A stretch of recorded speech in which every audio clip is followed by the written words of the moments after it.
You're listening to the Movement is Medicine show, a podcast hosted by Head to Toe Spine and Sports Therapy, a modern chiropractic and manual therapy practice in Edmonds, Washington. Now, let's get into the show.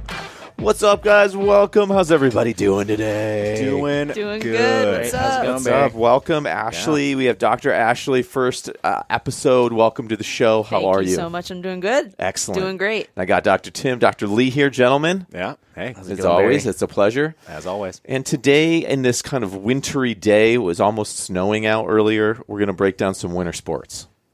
Perfect. Does that sound good? Cool. Yeah, Sounds okay, great good. to So me. we're going to cover Let's do off, it. I think, some of the stuff that's going on in the high schools right now, and then we're going to talk maybe about some recreational / other outside style winter sports. So we're going to get into a little bit of skiing, snowboarding. We'll talk a little bit about basketball and maybe wrestling, about some of the common injuries and issues that we're seeing, especially right now since these are the primetime sports. Yeah, exactly. Especially with wrestling right now. We are getting a little bit towards the end of the season right now. We have districts, I believe, coming up this weekend, regionals the weekend after that, and then state. So although it is the end of the season, that does not mean that people can't get injured, especially after a season of just like stress on their body throughout that whole time. This is definitely a time where we can see some of those injuries arise, and not the time that you want them to, because you're trying to perform your best towards the end of the season. I myself have been helping out a little bit this year at Meadowdale Wrestling, which has been really fun. Been able to get in there as much as I can with the busy schedule. And yeah, it's really fun to get in there and work with the guys, but then also it gives you a chance to kind of see certain things that are happening within the sport injury-wise as well.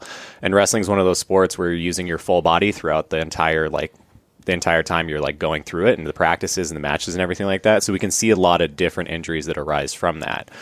Most commonly, I feel like what I've seen so far has been anything to the shoulder, also a little bit of knee, because you're shooting all the time. That knee's going to be hitting the mat, or just different ways it might twist because it's such, an intense sport sometimes. And then also low back as well, just because of the stance and what they're in. So it's really a wide-ranging sport in terms of what we can see there, but definitely good to stay on top of those things even at the end of the season now. But then also a lot of those kids I know are going to be going into the club season, which starts right after that. So for a lot of those guys, if you're going straight from that season into the club season and you haven't had any time to have anybody look at you or try to see what's going on, kind of diagnose what's going on, that can be pretty tough on the body to do that. So although it's towards the end of the season, is always a great time to kind of get things checked out, especially if you're feeling little things here or there. It's almost like when you break. When you're like, say, if you have like a car that you keep it's like your fancy, you take it out on sunny Sunday afternoons, and before you bring it out for a long trip, you need to get it checked out, right? Yeah. You want to make sure the air pressure's there. You want to make sure your fluids are topped off.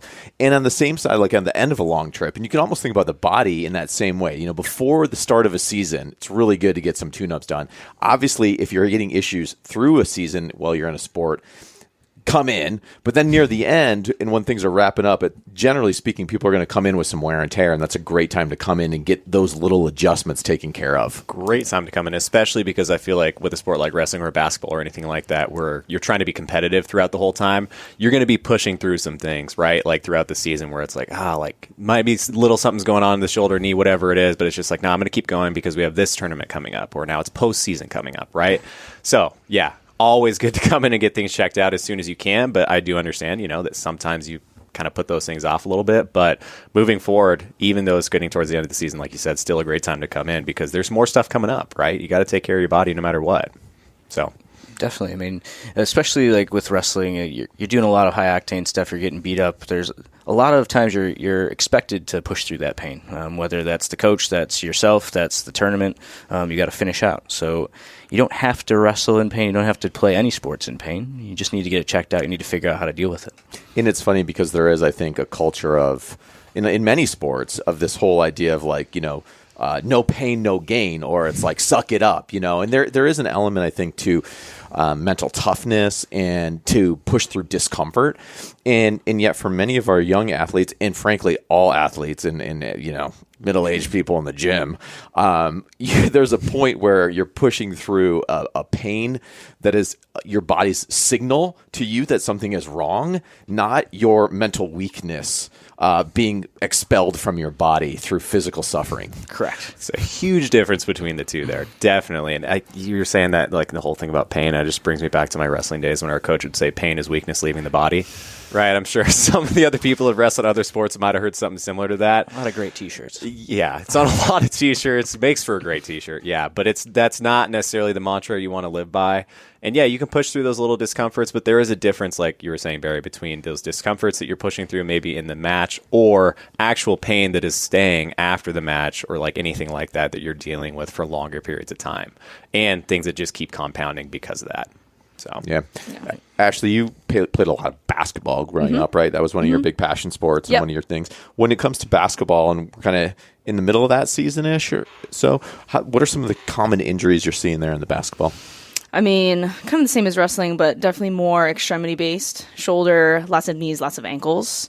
And I think that's just part of the game. It's a lot of up and down and a lot of side to side.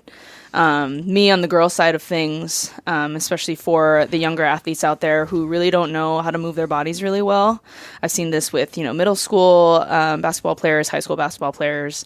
They don't really know, how to move their bodies correctly, how to shoot correctly, how to be in a defensive stance correctly, how to slide correctly. And so, we get a lot of sprains and strains, a lot of groin injuries, which I've seen. And then obviously, the common like wrist sprains, fingers, ankles, just because, you're dealing with the ball, you're passing the ball, you're shooting it. So a lot of the times, like those things are just going to happen. It's inevitable.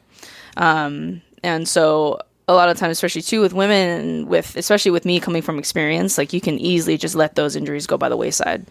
And for our younger listeners out there, especially our high schoolers who are looking to play at the next level, ignoring those injuries and not addressing them earlier on is just not going to put you in a good position to be at that next level as you want to be. And so it's really important, just like we said with wrestling, you can't push it by the wayside. It's funny because I think when we're thinking oftentimes of sport injuries, we're thinking about the injuries that happen while we're performing that sport. So on the mat, you're talking about shooting, we're talking about on the court. Also, we're talking about shooting, receiving, there's some contact, all that kind of stuff. But there's also a lot of injuries that happen in training when you're not even training for the sport per se, but when you're maybe doing strength training, especially with our youth athletes. They might be in a training scenario where it's semi-supervised and they're performing a variety of different lifts that they may or may not be fully understanding like what are the body mechanics there. And so I also feel like there's those injuries that happen in the training room. Yeah, no, 100%. Very true. 100%. Yeah, that is a huge thing that happens. Especially lately, and it's kind of off topic because it's not a winter sport technically, but baseball is really ramping up lately, and they've been doing a lot of off-season lifting. Now that they're getting back into throwing, there's a lot of upset shoulders that are coming into the office with that. When you're doing a lot of compressive overhead work with weights, a lot of resisted exercise, that's going to cause your muscles to grow. But if we don't have the space to grow, it can oftentimes lead to impingement. And that's something that we're going to see even in basketball and wrestling as well. Probably more so in wrestling rather than basketball for the impingement, just because of the nature of the sport. You're building a lot of muscle, you're doing a lot of inertia type training where you're pulling and pushing at the same time. So again, like you said, you really want to be conscious of your volume. You don't want to have too much intensity. You need to listen to your body. If you've already gone through 3 hours of that practice and things are starting to get even more cranky, it's probably the time to stop.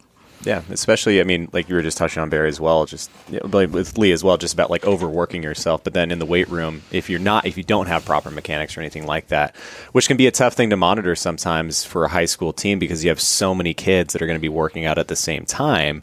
And there's not enough like coaches to go around to be monitoring what all those kids are doing at any given time. So if you are doing more complex lifting, like with a barbell or like sometimes with dumbbells or anything like that, it can be really easy to kind of like let form go by the wayside a little bit because you're trying to push weight. That's definitely a bigger thing back in high school. I mean, because, you're competitive with your peers. You want to be performing at your highest level. And you see one of your buddies do a higher weight and he's like, oh, I want to do that too, right? So that's where you can get into trouble sometimes is where it's like, okay, like you need to tone it back a little bit. But then it's tough, like I was saying before, because sometimes you don't have that supervision to be like, okay, like the form's off a little bit here. Let's make this little tweak. And I feel like that's something that I know we like to do a lot here is kind of take a look at movement patterns as well as like different lifts and everything like that they're doing on a regular basis to really take a look and see, okay, like where there might be imbalances, like where the technique, there might have a little flaw here or there. Like why are we having this discomfort while we're doing this movement when in reality we shouldn't be? So it's really great to kind of take a look at those movement patterns and really dive deeper into what's going on. And like a more modern way of trying to figure out when you're fatigued, especially recently, has been your actual speed of your reps, your repetitions. So if your speed starts to go down while you're performing repetitions in the weight room, especially like a squat, that's something that's very easy. If you're really pressing hard to get that last rep, and the reps before that were only 2 to 3 seconds, and you're taking 10 seconds to do a rep, that's your indicator to stop. As soon as that speed of your repetition goes down, your muscles are fatigued. That's your body telling you that. And if you press through that, you're more likely to expose yourself to injury. So another thing to really pay attention to. And you definitely don't want to be going to failure on every rep like that. Like you shouldn't be having to drop the bar, drop the dumbbells, or anything like that all the time. And that's a really great point that Lee made, is to really pay attention to that as you're going through those movements. I think another simple thing too is just how sore you feel after the workout. Like day 1, day 2, soreness afterwards, especially for our high school athletes out there who really don't know about their bodies. If you're sore, like day 1, day 2 after doing a lift, you probably lifted too much. Yeah. Or you did something incorrectly to kind of cause that. Yeah, it's interesting too, because I think this gets into the whole conversation of what you're training for, and when you're training for a sport versus training, say, just for like pure muscle mass or a power lifter or something, like, say, your training methodology, your volume, all that stuff needs to be a little bit different. It needs to factor in the activity that you're going to have in practice as well. And so it's very easy to lead to an overtraining scenario where more is not better. Well, that's ultimately the difference between high school athletics and college and professional athletics. They're tracking those things in the pros and in high-level colleges. They're seeing like, what was his RP, his rate of perceived exertion for this lift? Everybody else was a 4 out of 10. This guy's a 7 out of 10. What's going on? What's different? And then they go, he didn't eat breakfast, or he's got this shoulder injury, something like that. There's always a factor, but having those RPEs and having that put down in a journal and tracked over a course and period of time, you can really start to identify if something's going wrong even before you feel it. Yeah, it's a really good point. When you get those higher level of athletics and kind of that next level, everything is tracked, and there's the science, the exercise science and methodology, and the diet, nutrition, and the recovery pieces, and there's a lot at stake, and so there's just more attention. And that's where in high school, oftentimes, we're dealing with scenarios where there's not that level of infrastructure, and so it really comes down to the parents and the kids and us out there as physical as kind of educators to help people do the right thing so they can get out there and just kill it in the sport and not get injured. Yeah. Absolutely. Now, what about some of our other winter sports? So some of our outdoor sports we're seeing. I mean, I know in the this time of the year, people are hitting the slopes. We got our snowboarders out there, our skiers out there, and and again, that's a contact sport. You in the mountain. Well, you can see snowshoeing and cross-country. Might hit a tree. Who If you hit a knows? tree, I don't know. Gets real bad. Yeah. Yeah, so even snowshoeing, cross-country skiing, we're seeing a lot of people coming in with, like, their ankles bothering them, or, like, their Achilles, their calves really fired up, and they're not really sure why. And oftentimes, especially with skiers recently, since there's starting to be a lot more snow up in the mountain, we're seeing a lot of people with their calves are just really spastic, and it's right where their bindings are lining up, right where that upper part of the boot is basically restricting their motion. So when we're stuck in that position for a long period of time, whether we're skiing or snowboarding, or we're kind of in like that bent knee, bent ankle forward position, we put a lot of stress on our joints and our muscles in that position. So yeah, I mean, skiing's great, but I mean that's just kind of the way it goes, because that's the way the boots are set up. They are very motion restricting, so it really is good to pay attention to that kind of stuff. Like, cause yeah, definitely, like being a skier myself, like. Yeah, calves are definitely a huge thing that can light up even after like one day of skiing, like let alone if you have previous ankle problems or anything else like that. So definitely a huge one to pay attention to. And I know a little bit before the show, we were talking about with skiers like mogul skiing as well, right? Which I know a lot of people like to do.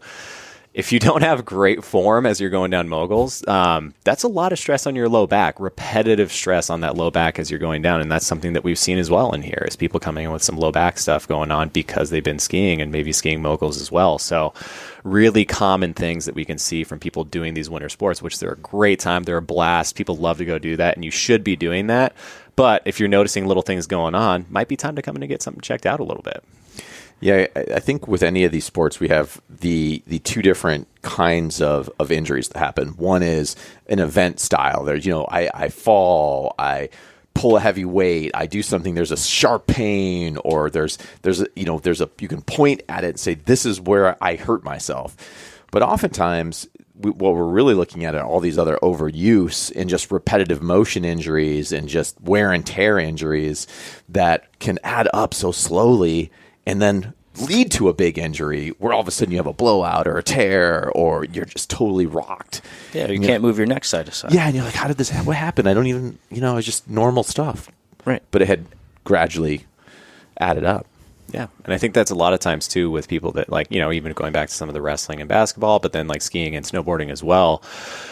If you don't necessarily know things to do at home that you can use to kind of keep the soft tissue mobilized a little bit, keep the joints mobile, and then, keep the muscles a little bit looser and the fascia a little bit looser as well, much easier for those things to compound over time. Much easier to have that continued stress eventually lead to an injury. Another little thing, if you're not really knowing certain things to do at home, that's also a great time to kind of talk with somebody, help you out here. And also we have a bunch of videos online that people can check out too that has great information, just simple stuff they can start doing on their own to try and help that, try to combat that a little bit. So. I love it. Ashley, when you think about self-care, resources or ideas, if you're going to just throw out a couple, 2-3 tips for our basketball players out there, what would you suggest they be working on at home? I definitely err more on the side of stabilizing as opposed to immobilizing, especially for our younger athletes out there. And I think a lot of young athletes just don't think about it, especially for our basketball players, sagittal plane, transverse plane, just because that's the motion that you're doing most of the time. Learning how to use your core in a rotation or knowing how to rotate your body while using your core at the same time, making sure that everything can move together as opposed to, segmentally, and like learning how to integrate and facilitate all those muscle movements and muscle patterns correctly just to prevent injury. And I think stability in terms of core is going to be really, really important. Yeah, we see that core stability come up over and over again as an opportunity for people to focus on and learning how to move their body together as a unit and move it into different planes of motion, right? And move it side to side, back and forth.